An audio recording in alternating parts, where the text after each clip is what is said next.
j'ai une invitée d'ailleurs qui ne m'a jamais appelée par mon prénom, qui m'a toujours appelée, elle est en train de sourire, elle m'a toujours appelée Amore. Ciao Michela. Ciao Amore. Comment ça va? Ça va très bien. Laissez-moi vous introduire. Michela Margherita Sarti, vous êtes artiste peintre, commissaire et promotrice culturelle italienne. Wenab Shenzida, tunisienne. Pourquoi? Parce que Michela est basée en Tunisie depuis bientôt 30 ans. Ah ouais, 30 ans, voilà.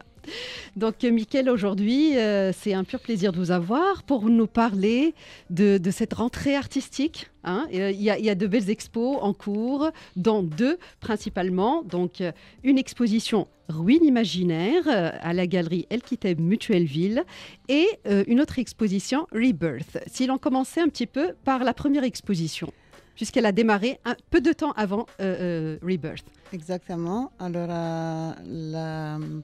la première exposition, Ruines imaginaires, elle ouvre la saison artistique à Al-Kiteb, à la galerie qui s'appelle Al-Gallery.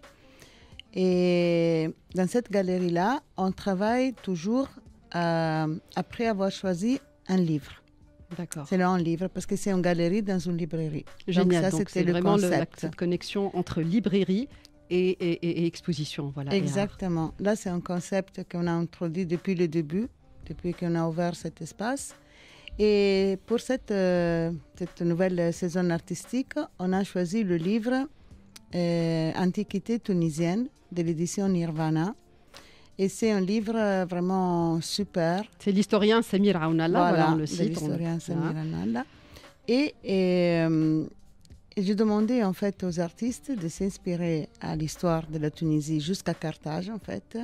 Vous avez bien défini donc l'époque. Donc oui, point de départ c'est le livre. Oui. On définit l'époque et puis Carthage. On laisse libre cours aux artistes. On laisse libre cours aux artistes de donner leur interprétation. Donc en fait leur toile devient un peu un lieu d'histoire qui l'a interprété selon des personnages connus de l'histoire. Donc forcément il y a Hannibal et tout ce que ça va avec. Il y a des figures bien sûr historiques. Il y a des figures et d'autres, des objets. En tout cas, chaque artiste il a interprété selon son ressenti. Donc ces artistes-là, c'est toutes disciplines confondues justement, puisqu'il y a la sculpture, il y a la peinture. Tout. Moi en fait, j'aime bien mélanger toutes les disciplines. Donc, photo, sculpture, peinture, dessin, collage, tout. Parce que pour moi, c'est tout fait partie de l'art.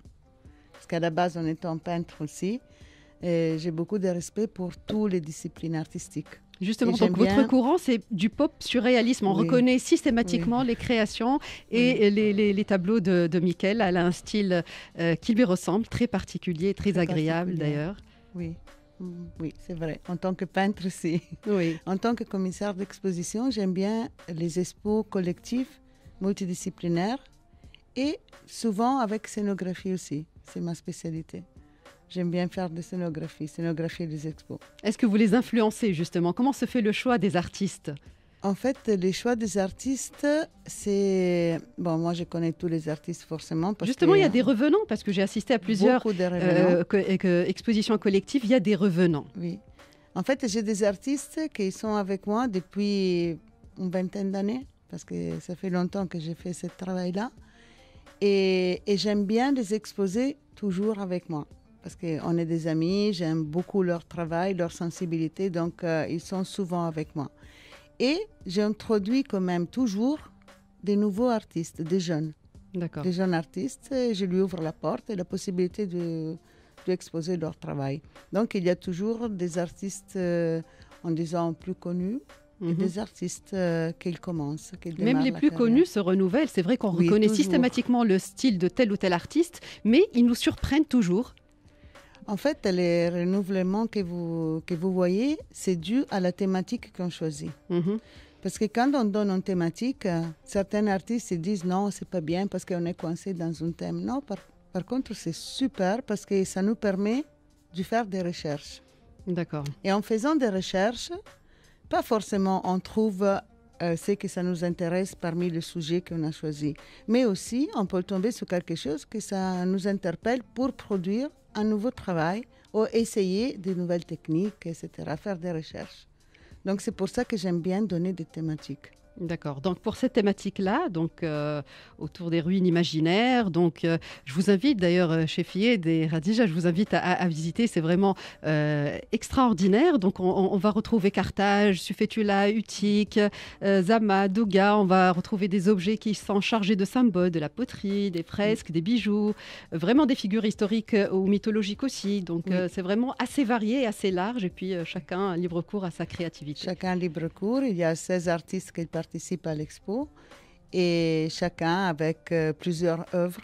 Donc voilà, 2 ou 3 œuvres. Au moins 2, justement, je l'ai remarqué, au moins 2. On a une quarantaine d'œuvres en fait dans l'exposition, donc je vous invite bien sûr à visiter. C'est une belle expo. Magnifique. Et donc cette exposition-là, qui a démarré le 29 septembre, va se poursuivre jusqu'au 27 octobre.